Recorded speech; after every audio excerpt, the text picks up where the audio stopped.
अदिति कौन है? अदिति कौन है?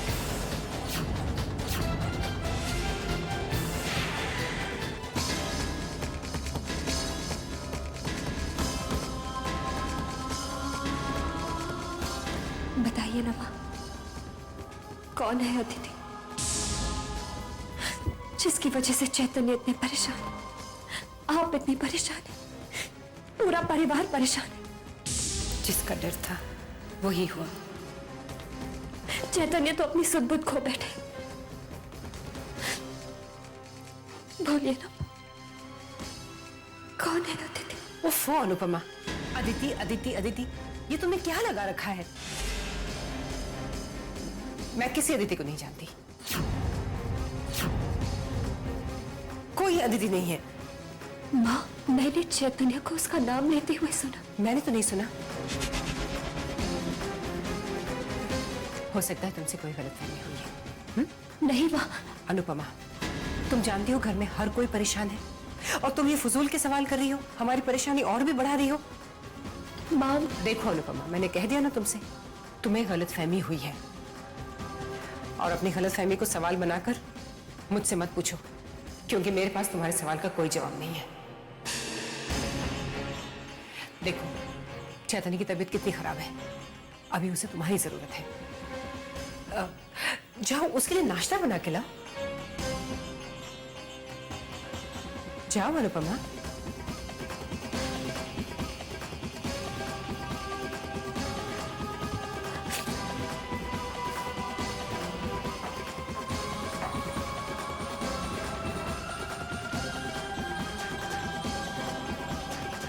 आखिर मैं अनुपमा को कब तक अवॉइड कर पाऊंगी? कब तक?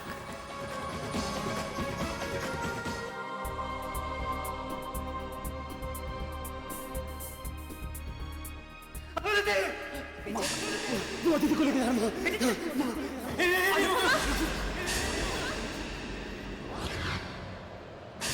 ओफो अनुपमा, अदिति अदिति अदिति, ये तुमने क्या लगा रखा है? कोई अदिति नहीं है।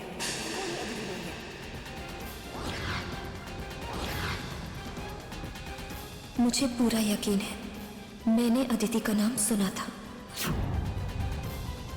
अपने कानों से सुना था, पर माँ ने मुझे कुछ भी बताने से इनकार क्यों कर दिया?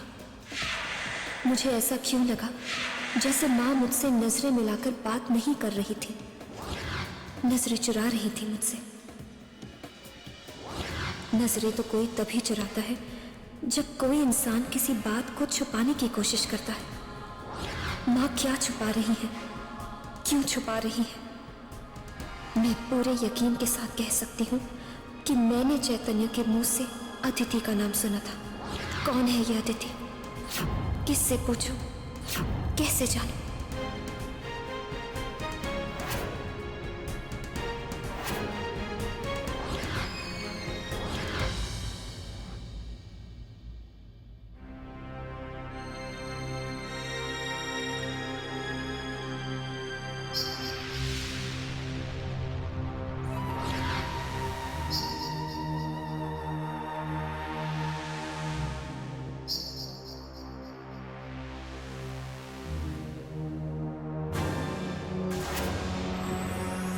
ये क्या बेटे?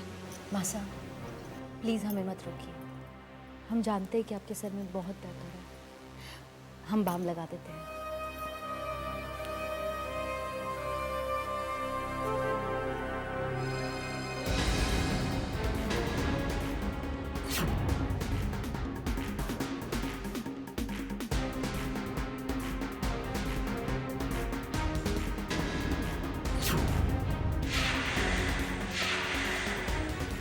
थैंक यू बेटी, बहुत आराम मिल रहा है।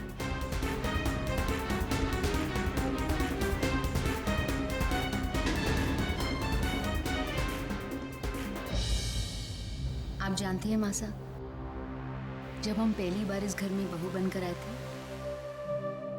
तब पापा ने विदाई के वक्त हमसे ये कहा था कि आज के बाद से अपनी सास को ही अपनी माँ समझना, और हमने वही समझा। इसीलिए तो आज तक हमें मायके की याद नहीं आई।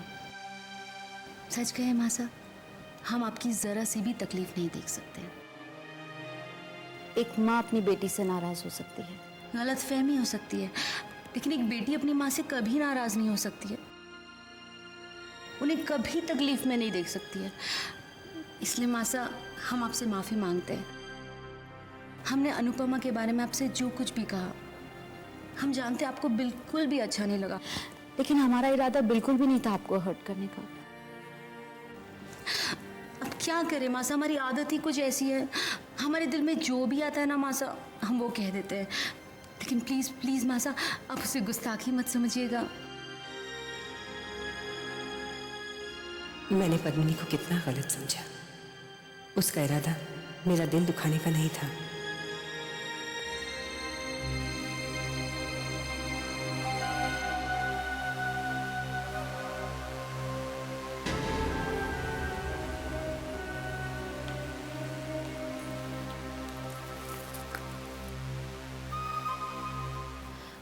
माँ, आपके लिए सरदर्द की दवा।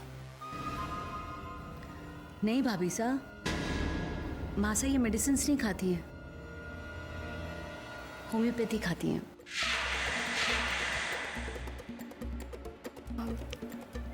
अच्छा, तो मुझे बता दीजिए कि होम्योपैथिक दवाई कहाँ रखी है, मैं लेकर आती हूँ। मेरे कमरे में है। मैं अभी लाती हूँ।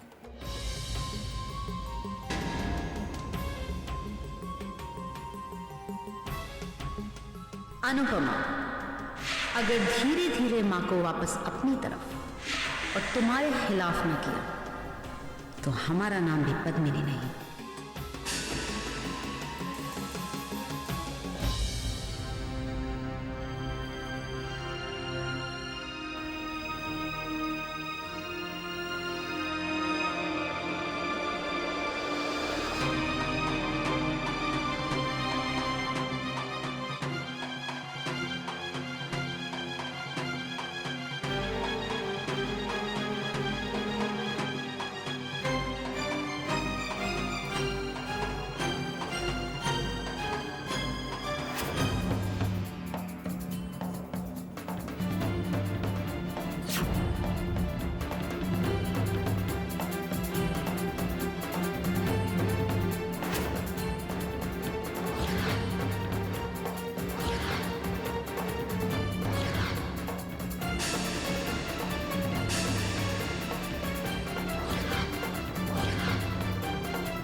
बस बेटी, थैंक यू, बहुत आराम मिला मुझे।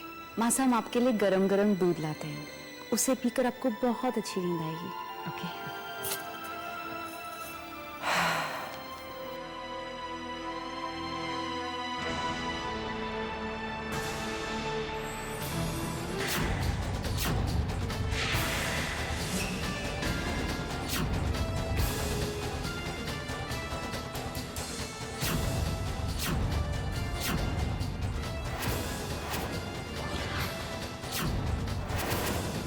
हे भगवान, दवाई ढूंढते ढूंढते अगर अनु की नजर उस बॉक्स पे पड़ गई तो?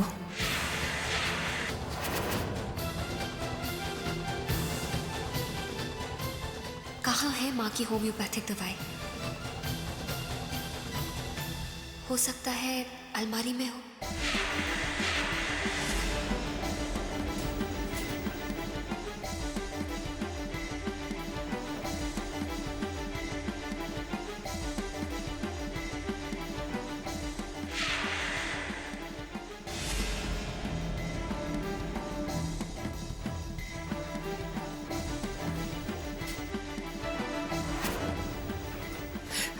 अनुपमा,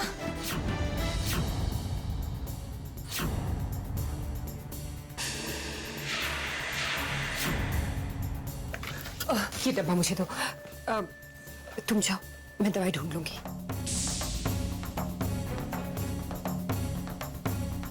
मैंने कहा ना, तुम जाओ, मैं दवाई ढूंढ लूंगी। जाओ अनुपमा।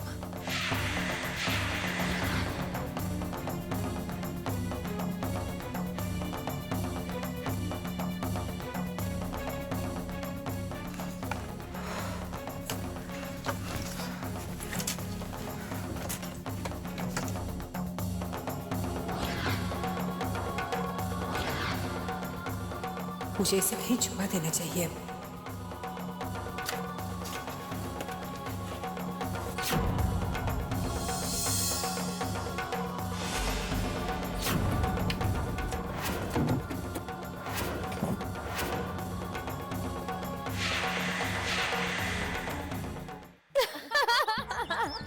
सही कहा रिद्मा पुत्र, ये अंग्रेजी के पोएम तो मैंने चंगी तरह सीख ली है।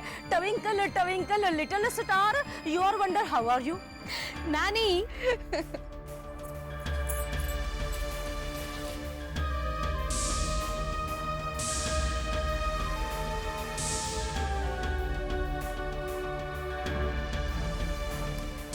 अरे अरे अरे, कहाँ चली जा रही हो? इतनी भी तमीज नहीं है कि अगर किसी के कमरे में जाते हैं तो पहले नॉक करते हैं। माफ करना, आइंदा से गलती नहीं होगी। और पहले ये बता तू यहाँ आई किस लिए है? दरअसल जब मैं इस घर में आई थी तो रिद्धिमा दीदी यहाँ थी ही नहीं,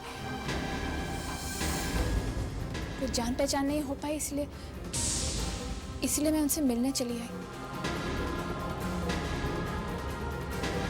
वो अनुपमा दीदी ने बताया था कि आप सोने से पहले हॉट चॉकलेट लेती हैं, तो आपके लिए लेकर आई। हमारे गांव में कहते हैं जब भाभी घर में आ जाए तो ननदें राजकुमारियां बनकर रहती हैं। ये तो भाभी का फर्ज है, लाड लड़ाएं, सेवा करें। लीजिए।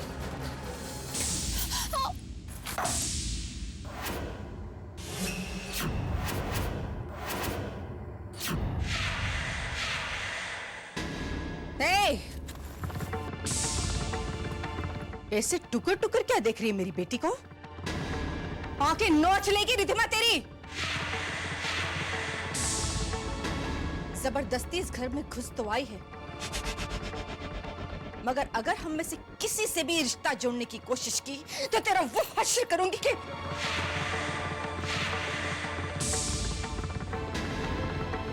दफा दफा यहां से।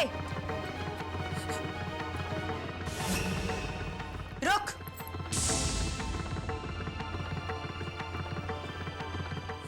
कपड़ा ला और ये सब साफ कर। जा। और जा भी अब। मॉम, क्या है ये? इतनी मुश्किल से वो मनहूस अनुपमा से पीछा छूटा था और अब ये एक और बिल्कुल उसके जैसी वापस आ गई है। तू चिंता क्यों करती है रिद्धिमा?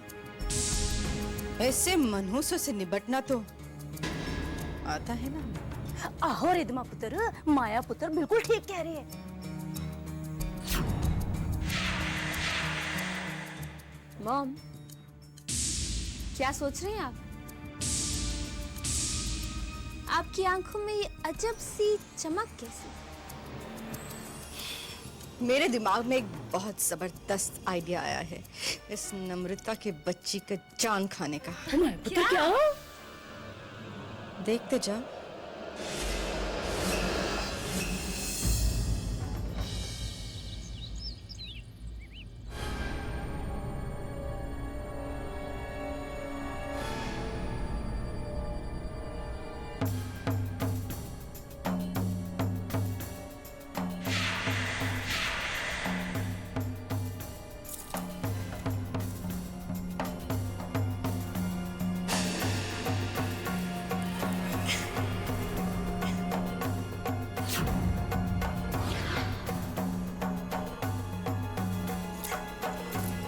चैतन्य, चैतन्य, आओ।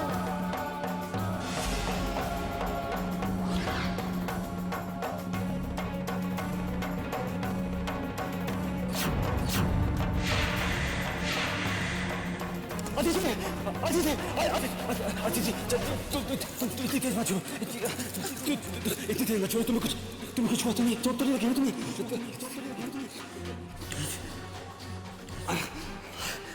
अदिति, अदिति, अदिति, अदिति। उफ़ अनुपमा, अदिति अदिति अदिति, ये तुमने क्या लगा रखा है? मैं किसी अदिति को नहीं जानती। उफ़ अनुपमा, अदिति अदिति अदिति, ये तुमने क्या लगा रखा है? मैं किसी अदिति को नहीं जानती।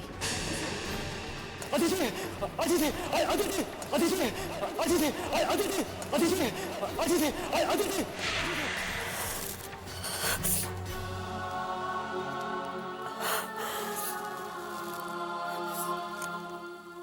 क्या करूं?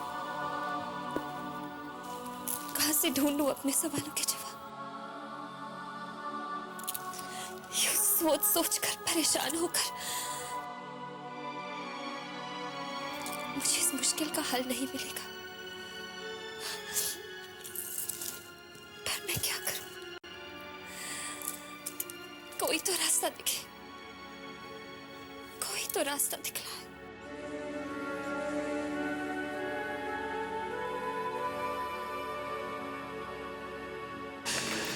ये डब्बा मुझे दो।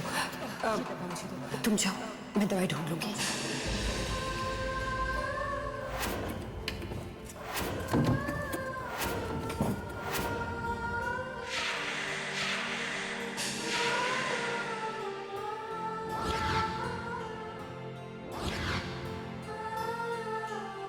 उस बॉक्स में क्या है?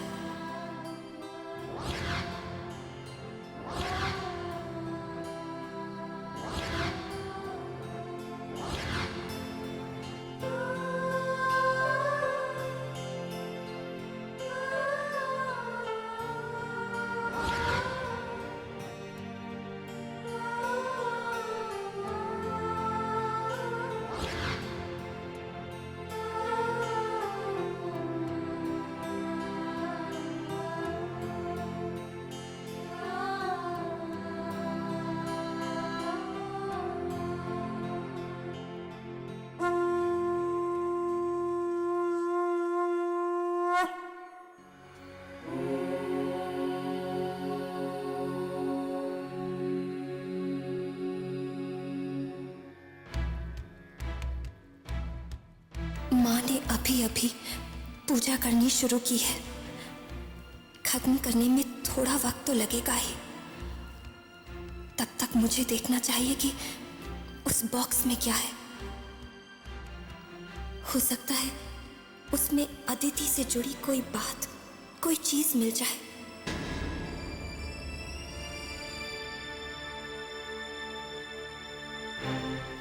हे माँ, मैं जानती हूं मैं जो करने जा रही हूं वो गलत है, चोरी है, पाप है। पर आप जानते हैं मेरा इरादा गलत नहीं है। कोई भी मुझे ये बताने के लिए तैयार नहीं कि अदिति कौन है, उसका चैतन्य के साथ क्या संबंध है। मैं तो बस वो सच जानना चाहती हूँ। हो सकता है ये सच मुझे चैतन्य की मदद करने में मदद करे, चैतन्य को इस बेचैनी और हालात से निकाल सकूं।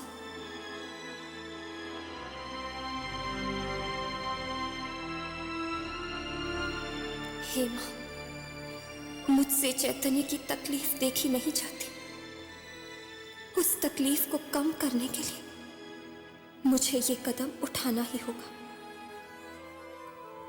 एक पत्नी को अपना फर्ज निभाने की शक्ति दीजिए।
क्या संबंध है उसका चैतन्य के साथ?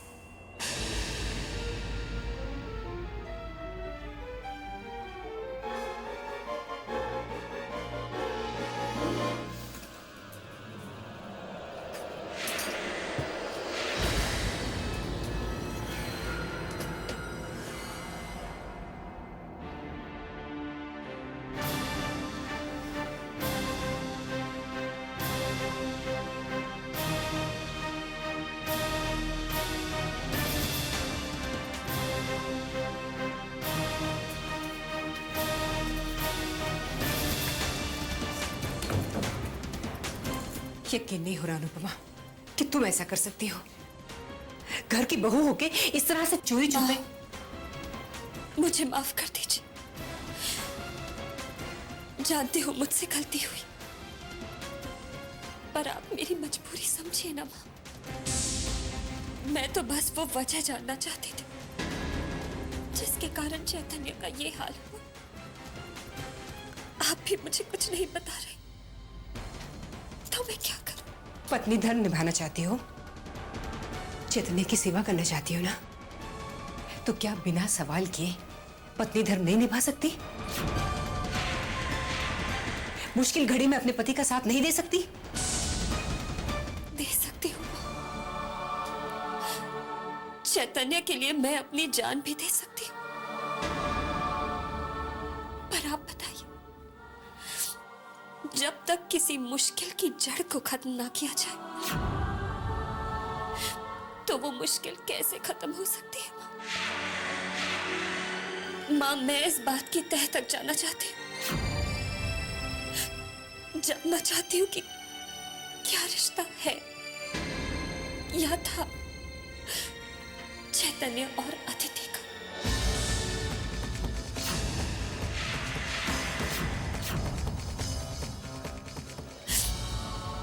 अदिति की वजह से ही चैतन्य का ये हाल हुआ। मैं आपसे हाथ जोड़कर प्रार्थना करती हूँ, मुझे अदिति के बारे में बताइए माँ, प्लीज। मैं तुमसे सिर्फ इतना कहना चाहती हूँ अनुपमा कि ये जो तुम्हारे सवाल है ना, कौन, कैसे, क्यों, कहाँ, भूल जाओ इन सबको और अपना ध्यान अपने पति में लगाओ। उसे जरूरत है तुम्हारी, और कहीं ऐसा ना हो कि तुम्हारे ये सारे सवाल उसकी और भी परेशानी के सबब बन जाए। पर माँ, बस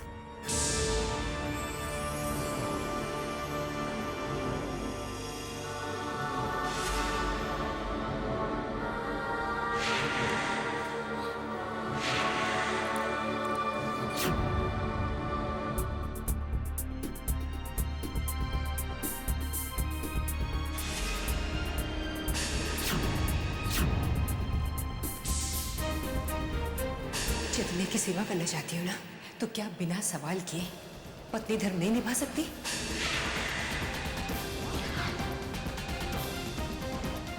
अब तो मुझे पूरा विश्वास होने लगा है कि चैतन्य की इस हालत की वजह अदिति ही है।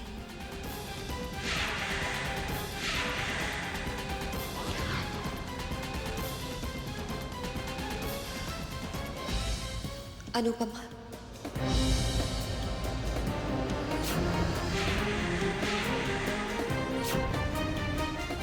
आंखों में आंसू भरकर सवालों के ताने बाने में क्यों लचती जा रही हो?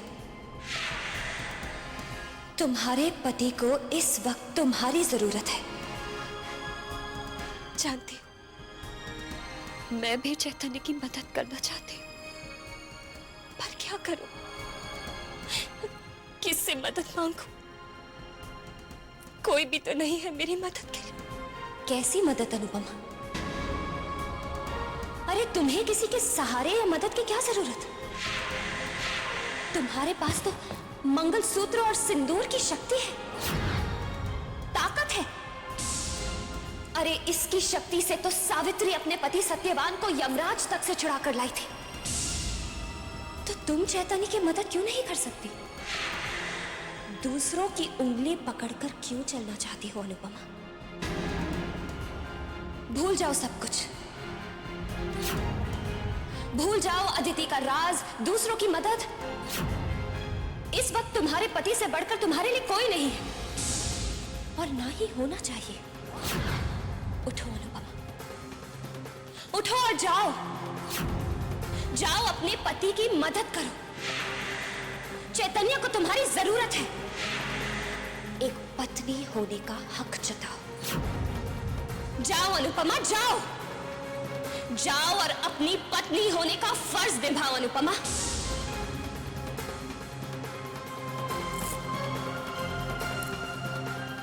हाँ, मैं अपने आप को टूटने नहीं दूंगी। चैतन्य के इस हालत की चाहे जो भी वजह हो, उसे ठीक करने की वजह मैं बनूंगी। ये मेरा वादा है खुद से, एक पत्नी का वादा है खुद से कि मेरे पति फिर से मुस्कुराएंगे।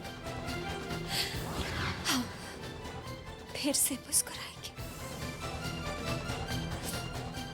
बिल्कुल ठीक हो जाएंगे, बिल्कुल ठीक।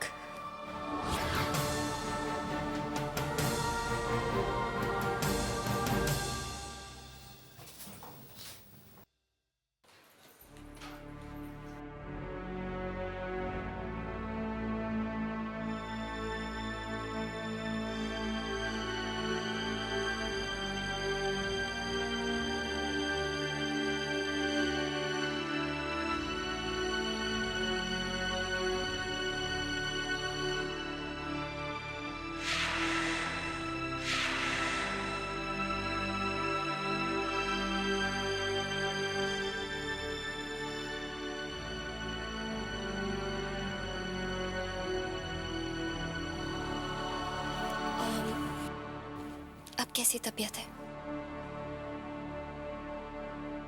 ठीक है।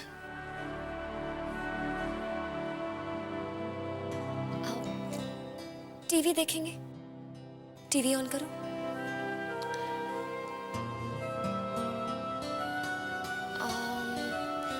तो आप कोई स्पोर्ट्स मैगजीन पढ़ेंगे या कोई बिजनेस मैगजीन?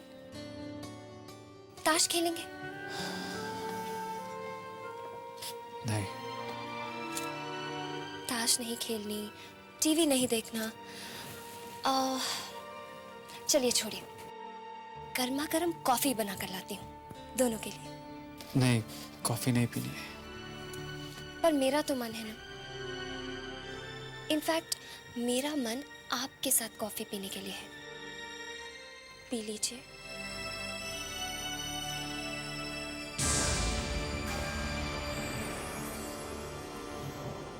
मुझे कंपनी देने के लिए भी नहीं। देखिए, मैं आपके बगैर तो कॉफी पीती नहीं। आप अगर कंपनी देंगे तो पी लूंगी, वरना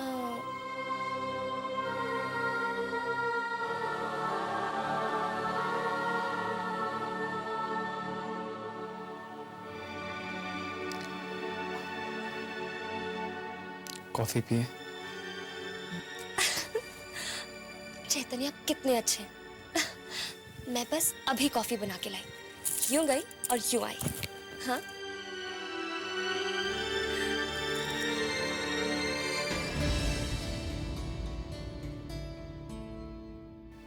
बहुत उदास होना।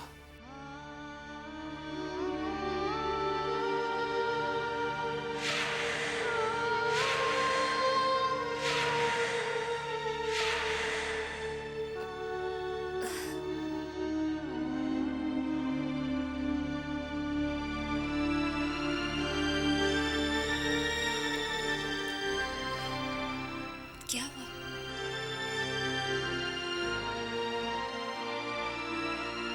तुम्हारे मुस्कुराहट के पीछे जो उदासी छुपी है वो साफ नजर आ रही है। क्या करूं चैतन्य?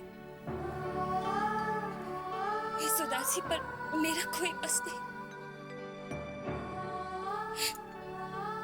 मेरी तो हर खुशी आपसे जुड़ी हुई है।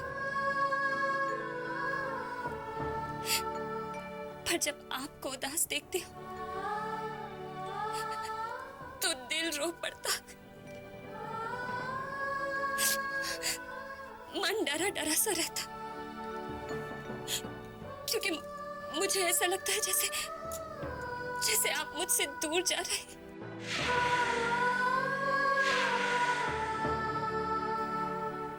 अगर आपने मुझे अपने दिल से दूर कर दिया तो आप ही बताइए मैं कैसे जी पाऊंगी।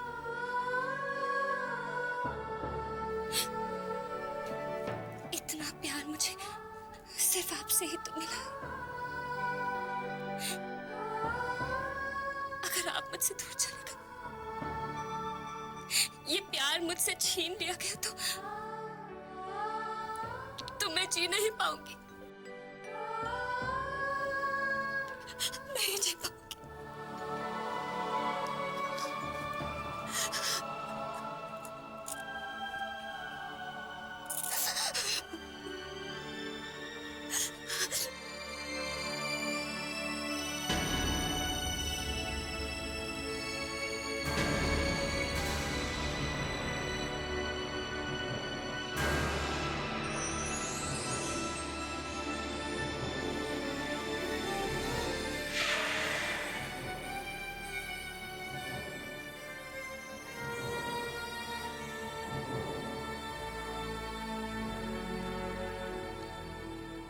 माँ, जाने अनजाने मैंने अनु को कितना दुख पहुंचाया है। खुद से वादा किया था कि मैं अनु को हमेशा खुश रखूंगा।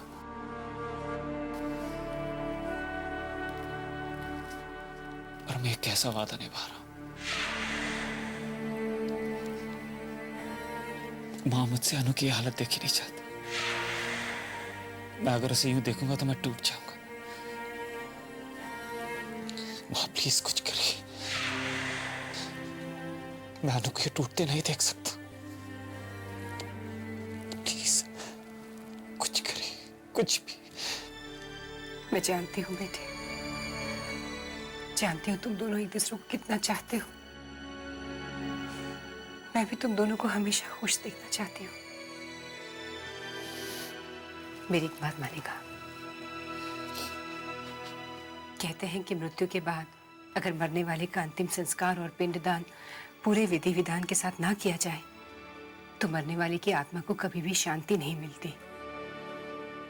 मुझे लगता है कि अदिति के साथ भी यही हुआ है। बेटे, उसकी आत्मा को शांति नहीं मिल पा रही है। मैंने पंडित जी से कह के आज उसके लिए श्राद्ध रखवाया है। तू भी चल मेरे साथ। मुझे पूरा यकीन है इस पूजा के बाद सब ठीक हो जाएगा। क्या क्या ऐसा हो सकता है?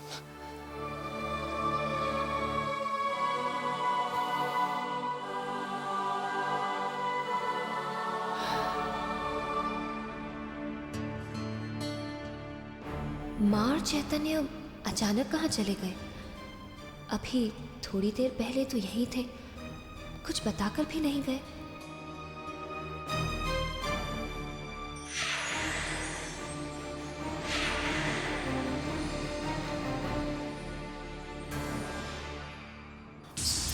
भाई साहब, ये मासा और चैतन्य भाई साहब बिना किसी को कुछ कहे न जाने अचानक कहाँ चले गए? वही तो हम सोच रहे हैं लच्छी। आजकल हम देख रहे हैं कि चैतन्य भाई साहब और मासा कुछ अलग अलग रह रहे हैं, बिल्कुल कटे कटे। पता नहीं ये चैतन्य भाई साहब को हो क्या गया है। तो भाई साहब, भाभी साहब से पूछिए ना, उन्हें तो पता होगा ना अपने पति के बारे में। अरे लच्छी, वो बेचारी भाभी सा क्या जाने। इनफैक्ट मासा तो चैतन्य भाई सा और भाभी सा को बिल्कुल अलग अलग ही रखती है, उन्हें एक दूसरे के करीब ही नहीं जाने देती। अब कहते हैं ना, दूरियां रिश्तों में दरारों का सबब बन जाती है। दरारों का सबब बन जाते हैं और दरारें रिश्ते के टूटने का। लच्छी, कहीं भाभी सा और चैतन्य भाई सा का रिश्ता टूटने की कगार पे तो नहीं है ना?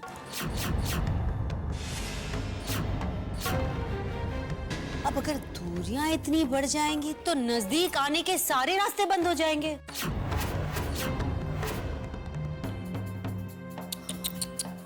गॉड,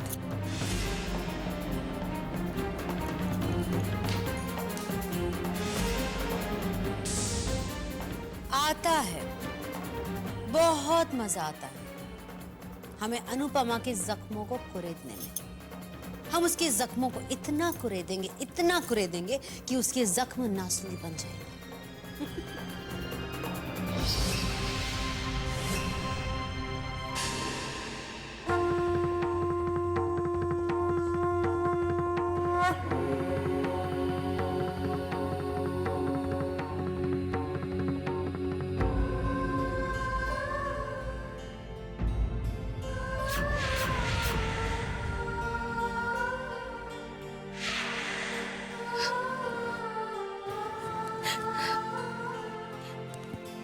हे माँ, मैंने आपके किए पर कभी सवाल नहीं उठाया, आपसे कभी कोई शिकायत नहीं की, कभी कुछ नहीं मांगा। पर आज मेरी बात को मत ठुकराना।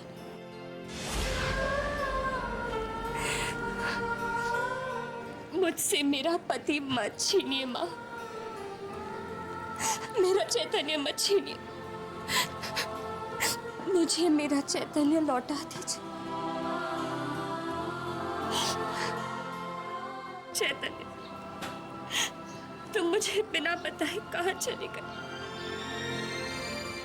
कहाँ चले?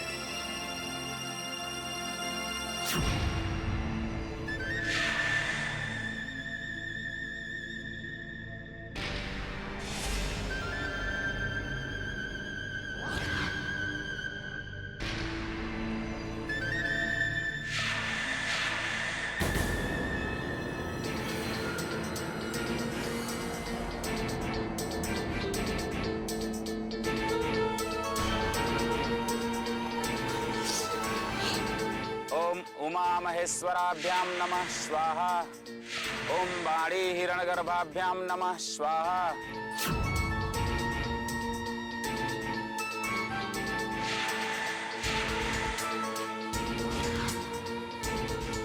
ओम ग्राम देवताभ्यो नमः स्वाहा। ओम स्थान देवताभ्यो नमः स्वाहा। ओम इष्ट देवताभ्यो नमः स्वाहा।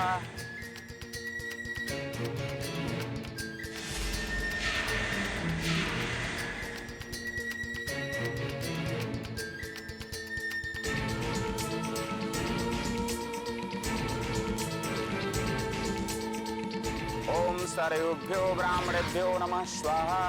ओम सर्वेभ्यो देवेभ्यो नमः स्वाहा।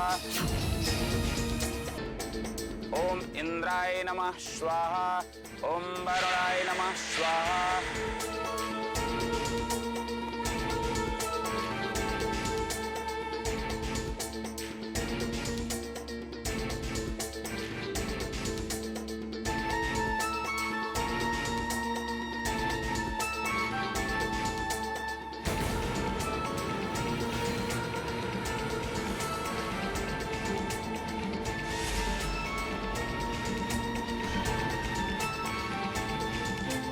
आपने जो अपनी पत्नी की आत्मा शांति के लिए हवन करवाया है वह संपूर्ण हुआ।